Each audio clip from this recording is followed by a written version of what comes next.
Magandang hapon po sa ating lahat mga kabayan. Bisitahan natin muli yung bahay ni Tatay Tony and Nanay Lina. Kahapon hindi tayo nakapunta mga kabayan, no? Dahil meron tayong importanteng pinuntahan. Tapos hindi rin pumasok yung karpintero natin dahil yung isa sumakit yung ipin, yung isa man emergency, sumugod sa hospital, isa sa pamilya, no? At sabi ko sige, ngayon na kami pupunta, medyo late nga po mga kabayan dahil meron din tayong dinaanan kanina. Kaya tara silipin po natin muli yung bahay nila Tatay Tony at Nanay Lina. Hindi natin kasama ngayon si Nanay Lilia dahil hindi na namin nadaanan dahil super layo yung bahay nila. Hello Nanay Lina. Hello Tay. Kumusta? Ito Nay, pakiano yung merienda nila. Nagkakape na sila. Ay, nagkakape na sila? O ito, tamang-tama, may tinapay. Sige po. Ayan, tinapay, pati ano na lang, nakahabol. So ayan po pala, no, umiinom sila ng coffee.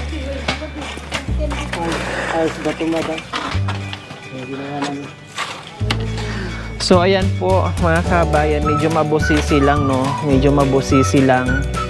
Kasi, pag, ito kasi walang gamit na pako, tama?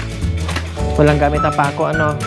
So ang ginagawa, unti-unting parang tinutornilyo ng mga kabayan para maipasok yung alambre, no, kasi pagpakuan to, pag ganito, nabibitak, nabibiyak. So ayan yung palibot, ayan, gusto ko kasi mga kabayan ganito, native na native lang. At sabi ko nga, kung ano lang yung kasya sa budget natin, gawaan natin ng paraan. Ang importante ay bago yung yero natin, no, at yung ibang gamit. Kasi yung buho libre, kailang magbabay ka ng tao ngayon na kukuha doon sa kabundukan. So naglibor na tayo diyan. So yung palibot, ayan na po. Ayan. Ayan. Maganda siya mga kabayan. No, kasi doble yan, walang hangin o walang tubig anggi pag umuulan. No. Kasi nakaklamp siyang ganyan. So ayun lang po, simple, na maayos, na matibay, na hindi na sila mangamba ni Tatay Tony and Nanay Lina. So ayan, maluwang. Mas malaki to tatay doon sa bahay nyo po dati, Tatay Tony, ano? Tama? Mas malaki po ito? Parang pares. Maliwasin parang malaki ba? Oh, malaki to.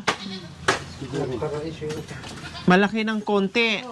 Oh, malaki, maluwang eh. Ayan oh, mas maluwang ng konti mga kabayan.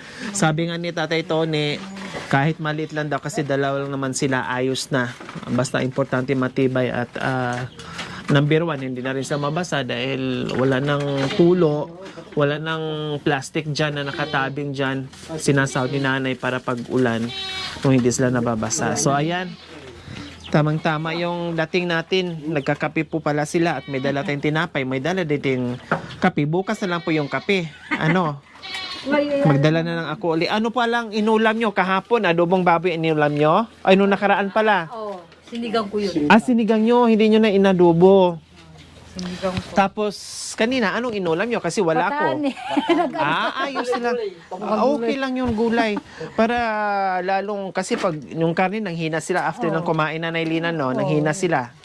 Kasi karne ang ulam. Pero pag patani, or gulay, or At saka isda. kapaya na naman kanina yung ulam nila. Yung Ay, ang sarap. Ay, Diyos ko. Pangpalakas at May papaya pa atang medyo manibalang doon. Ewan ko kung mayroon pa. Pahinugin po natin. No, pahihinugin. O bakit mayroon ng papag dito? Oh, yung Ay, yan po ba yun? para may makukup.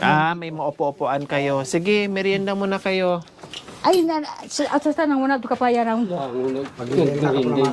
Kung ano kasi mga kabayan, kung plywood sana or mas matibay kasi to sa sawali eh. Kasi ang sawali manipis lang. Pag umuulan, tagos yung tubig, yung anggi. Ito kasi kahit papaano ay hindi siya basta-basta, no, at medyo matibay. Kahit sandalan mo ayos lang. Ang sawali wala na. No, hindi matibay. So ito, kasi meron ko nakikita ditong kapitbahay na ganito. So ginaya ko, para native na native. So dingding, kulang na lang, dingding, yung palibot. Tapos yung pintuan. Tapos, yung sahig dito. Ayan. Ayan, tama? Oh, yan na. Saan ba galing itong mga kawayan? Dalan. Dala nila.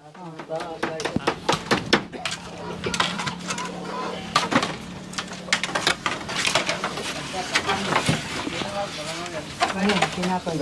So, ayan lang pala ang problema, no? Yung nakaredy naman na yung kawayan na pang sahig dito. Tapos yung pintuan. Saan pintuan nyo po, Nay? Dito. Ah, Kasi dyan. pag umuulan kasi biglang dito, papasok din dito. Pero dito na medyo maluwang. Dito.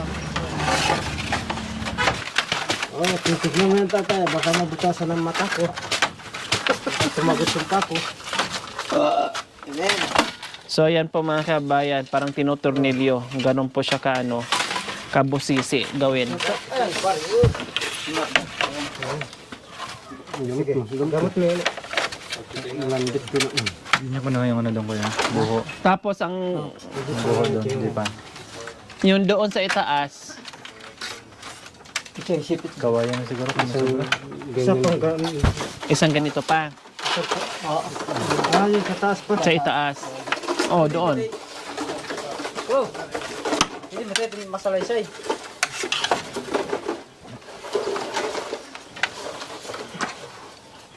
Oh, diba pag maganda tingnan.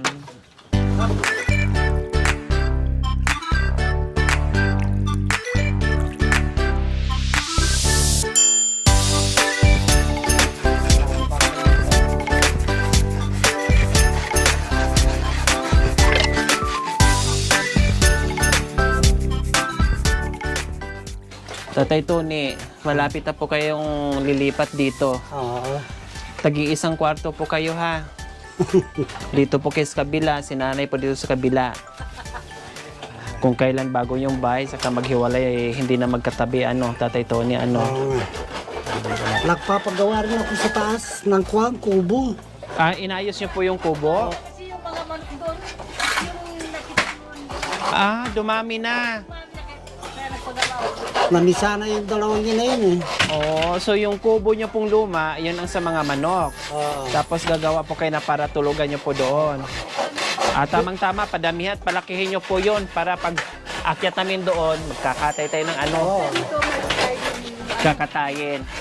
Opo. Pero doon tayo sa itaas. Pero dito pa, diyan sa kisito. Ay, opo. Minsan, doon na pag, siyempre, yung pagkain. Opo, pero ibig ko pong sabihin, pag nagluto tayo ng native na manok, doon tayo sa itaas magluto. Para mahangin. Malaki ang matatanaw mo. Kung anong gagawin kong bubong doon kugon ba?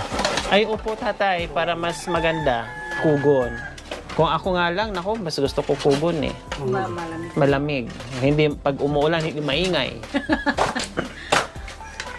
Pag umulan, kahit tumihili ka, ginigising ka sa gigising ka talaga sa ingay. Oo nga. Ang kugon ako, mahimbing tulog nyo. May naalim ng kugon doon. May makukuha pong kugon doon, tatay, sa lupa nyo. May nagtanong pala mga kabayan kung ano daw yung nakadikit sa katawan ng aso. Akala nila garapata. Hindi po. Yung halaman po yan. Ayun, halaman. Yung damo po yan sa bundok. Anong tawag dyan? Pag nadikit, kahit sa amin. Purok. Ha? Purok? Oo, purok kahit kutan. Purok kung tawagin dito sa kanila mga kabayan. Ayan po oh. Ayan, yan mismo. Pag kahit sa amin, yan po madalas ang kumakabit sa mga damit namin pag umaakit ang bundok. Maraming klaseng ganyan mga kabayan, dumidikit po. Hindi po yung garapata ng aso.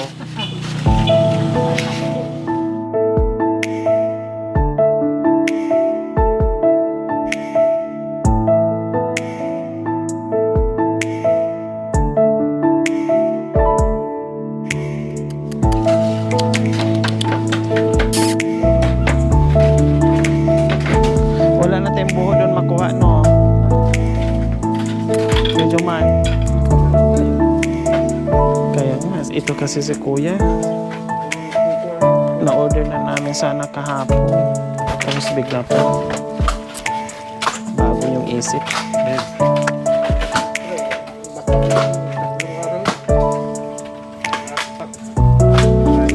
Tawagan nyo nga kahapon, nung nakaraan, ang inorderan nyo ng buho.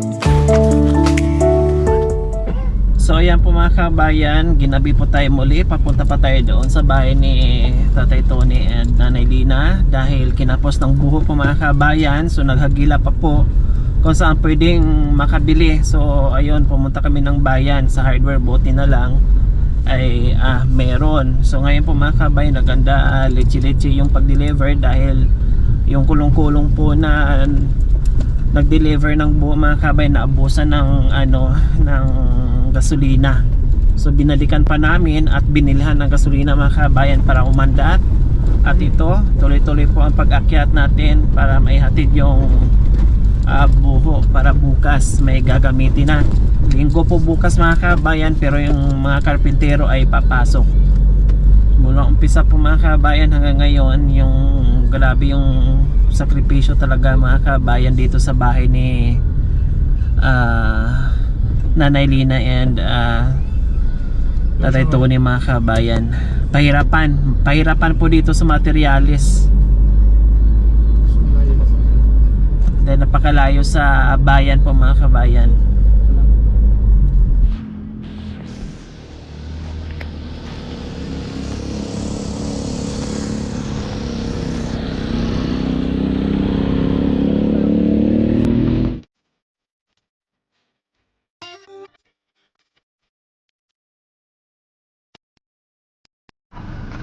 Ang kasama niya? Pinabalik na namin ka?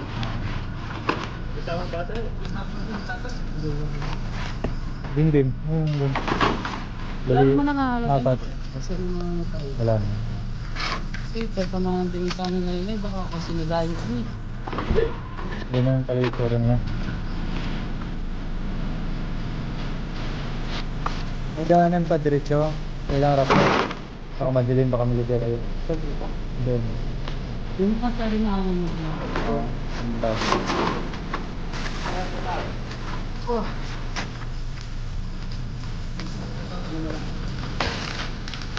Parang ano lang.